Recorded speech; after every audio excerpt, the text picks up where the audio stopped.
Buenas jornadas para todos. En primer lugar, quiero agradecer a la organización del 4.0 World Forum por haberme invitado a formar parte del mismo. En este momento vamos a trabajar sobre el patrimonio cultural entendiéndolo como un sistema.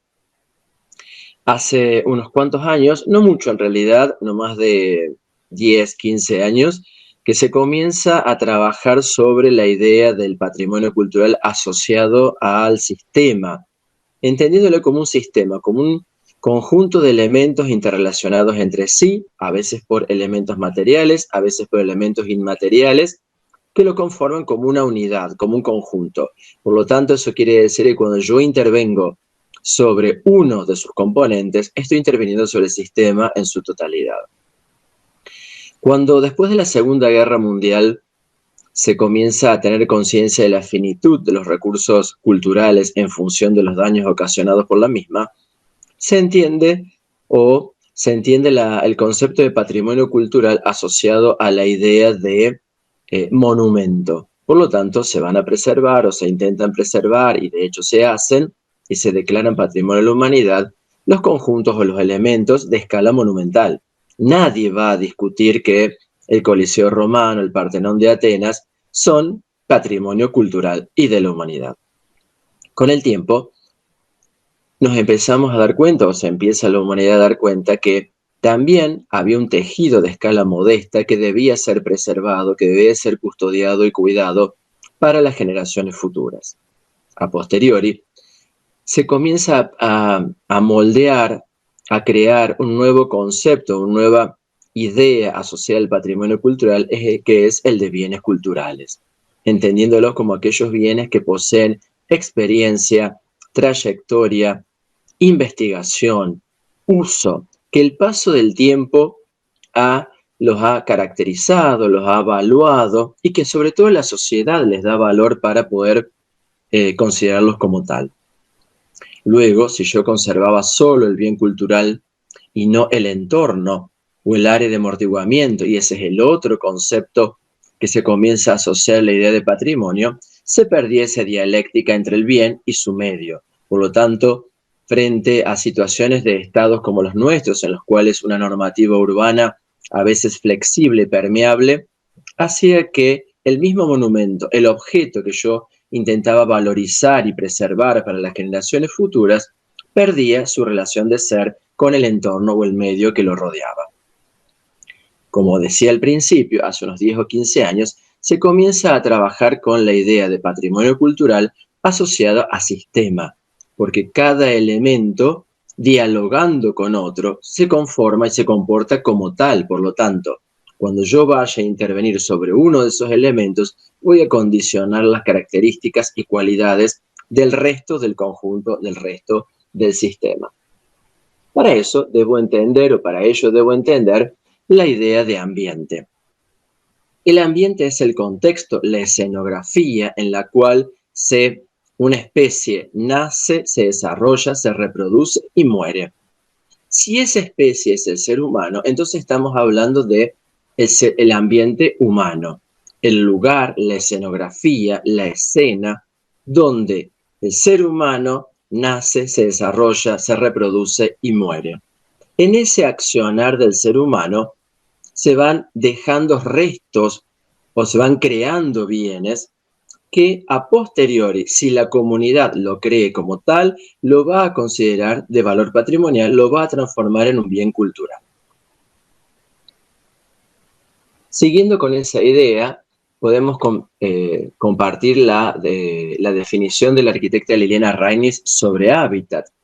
Será entonces el patrimonio del grupo, de la comunidad, y será lo que sus descendientes heredarán.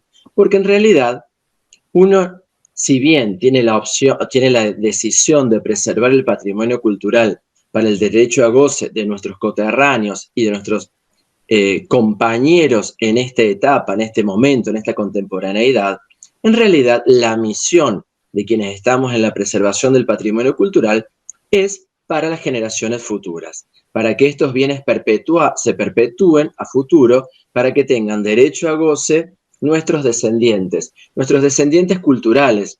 No estamos solo hablando de hijos, nietos, bisnietos, etc. Estamos hablando de nuestros descendientes, nuestras generaciones futuras que van conformando este mundo.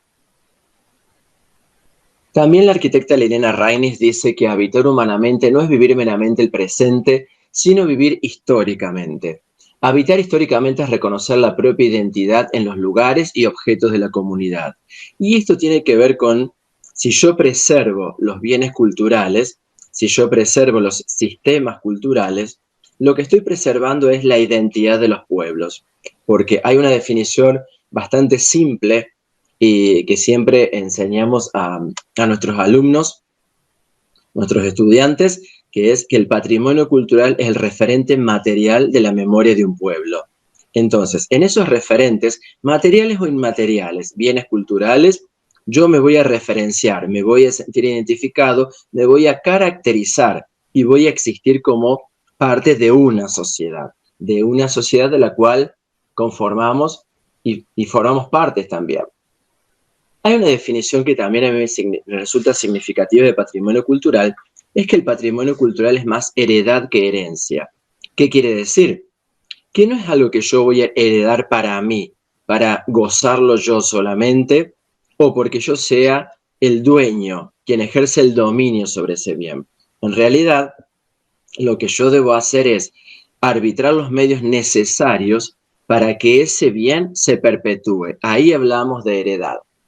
También otra definición, otro concepto o esta cualidad que tiene que tener el patrimonio cultural es que nunca es algo que pertenece a un individuo. El patrimonio cultural pertenece a la humanidad, a un conjunto de la sociedad, entendiendo como que ese bien cultural tiene como diferentes escalas. Hay escalas internacionales, nacionales, provinciales, locales, barriales. Va a identificar a los habitantes de un barrio como a la humanidad en el caso de los bienes declarados como Patrimonio de la Humanidad por UNESCO. También hay que entender que es un bien compartido, ¿sí? Que no pertenece a un individuo, a un único ser humano, sino que pertenece a un grupo social. Romero Moragas dice que el patrimonio en general incluye una pluralidad de bienes que en conjunto dan forma a la identidad de los pueblos. Volvemos a esa idea de heredad más que herencia y el referente material de la identidad o la memoria de un pueblo. También hay que tener en cuenta la definición de Marina Weissman. Marina Weissman es una arquitecta cordobesa que dice que el patrimonio es todo lo que puede ayudar a una comunidad a mantener su identidad. Volvemos al concepto de identidad. No necesita ser un gran monumento. Puede ser una calle, un área, ahí interviene el concepto de tejido de escala modesta, y preservación es mantener vivo ese patrimonio, mantener ese difícil equilibrio entre la conservación y el cambio, que evite por un lado el congelamiento de la ciudad y por el otro la destrucción de la identidad. En estos procesos de creación, de modernización, de desarrollo de las ciudades, si no actuamos de manera tal de preservar los valores patrimoniales del bien o del sistema como tal patrimonial, entonces vamos a destruir la identidad de ese pueblo, va a mutar su identidad, va a cambiar, por lo tanto va a perder sus valores patrimoniales. La ciudad está integrada por una variedad de hechos físicos que sumado a la estructura humana llamamos patrimonio. Patrimonio en general en su más amplia aplicación. ¿Cuál es la función del patrimonio? Materializar la historia de la comunidad. Hay una definición de valor que dice que algo tiene valor en la manera o en la medida que pueda rememorar el pasado histórico. ¿Qué quiere decir? Que yo voy a valorar algo siempre y cuando a mí me resulte significativo, me resulte identitario. En ese conjunto de elementos, de bienes que identifican a una comunidad, hay patrimonio cultural y patrimonio natural como una primera clasificación, y a su vez ese patrimonio cultural puede ser material o puede ser inmaterial, tangible o intangible. Todos los componentes de eso que nosotros llamamos y englobamos como bien cultural, ya sea, vuelvo a repetir, cultural, natural, material, inmaterial, móvil, inmóvil, en realidad Si lo perpetuamos, si lo preservamos, va a ser con la misión de que las generaciones futuras puedan referenciarse en ellos y construir su identidad. Habrá identidades individuales, identidades comunes, identidades que, de acuerdo a la escala del patrimonio, sea de toda la humanidad, de todo el mundo, o por ahí es de un barrio, lo cual no significa que sea menos valioso. Mientras que si partimos de la idea del patrimonio cultural entendido como un sistema, el arquitecto Peschiutta dice que un sistema patrimonial está conformado por un conjunto de bienes culturales, materiales e inmateriales que comparten rasgos identitarios que otorgan valor y significación al conjunto. En un sistema, vuelvo a decir, un conjunto de elementos interrelacionados entre sí. Muchas veces esas relaciones o esos elementos de interrelación son físicos y otras son intangibles, inmateriales. Lo importante y hay que entender que en un sistema habrá elementos identitarios de cada uno de los elementos, pero debe haber, para que se comporte como un sistema, elementos identitarios del conjunto, del sistema en sí mismo. Por ejemplo, las líneas de un sistema de ferrocarril van hilvanando o van concatenando o van uniendo pueblos de diferentes escalas, diferentes ciudades, con diferentes identidades. Pero en realidad la vía del ferrocarril es lo que los va uniendo y va armando el sistema. Cada poblado tendrá su propia identidad, pero hay una identidad común que es la del sistema en sí mismo. En ese caso hay un ejemplo que mostramos ahí, como yo les decía, hay unos 10, 15 años, que la UNESCO, si bien venía declarando patrimonio cultural o patrimonio natural de la humanidad a un objeto, un bien, comienza a entender que también que debemos preservar el componente identitario de los sistemas. Y elegí tres al azar, que vemos ahí como ejemplos para plantear esta situación, es el Camino del Inca. El Camino del Inca fue declarado como Patrimonio de la Humanidad en 2014.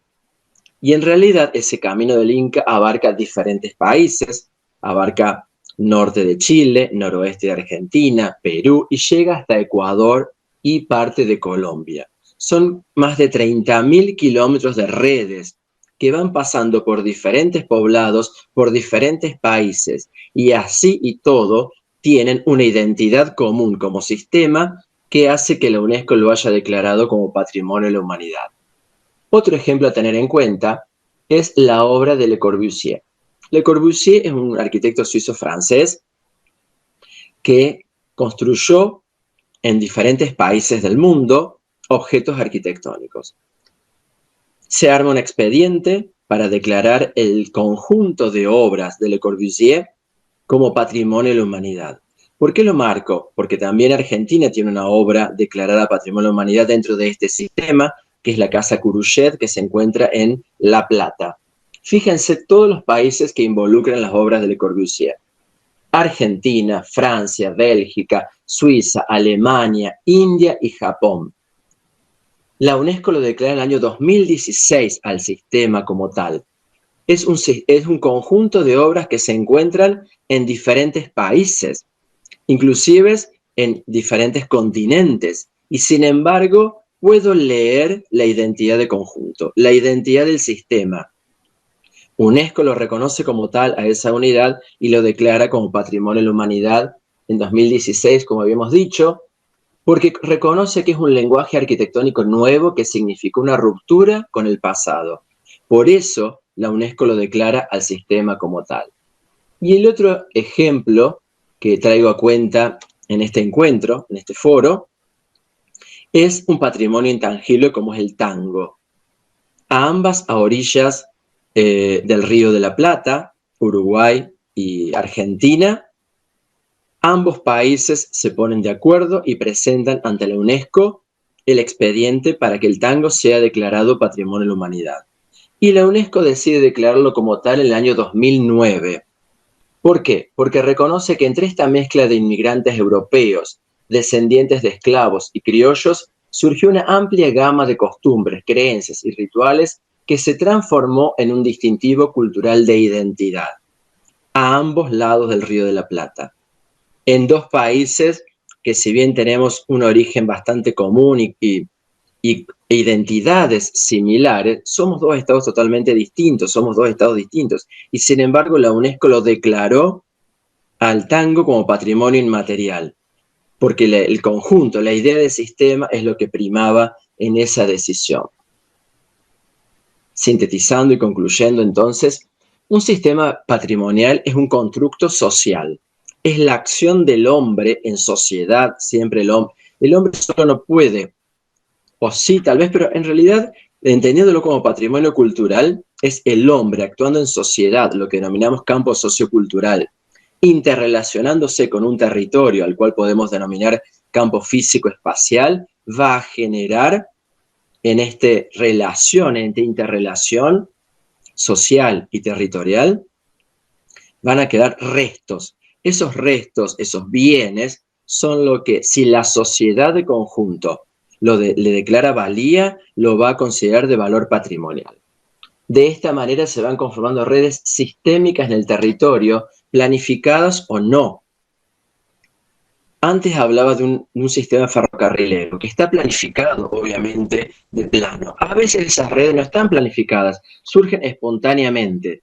Eso no quiere decir que tenga menos valor o menos valía. Y todo sistema patrimonial va a poseer dos tipos de características.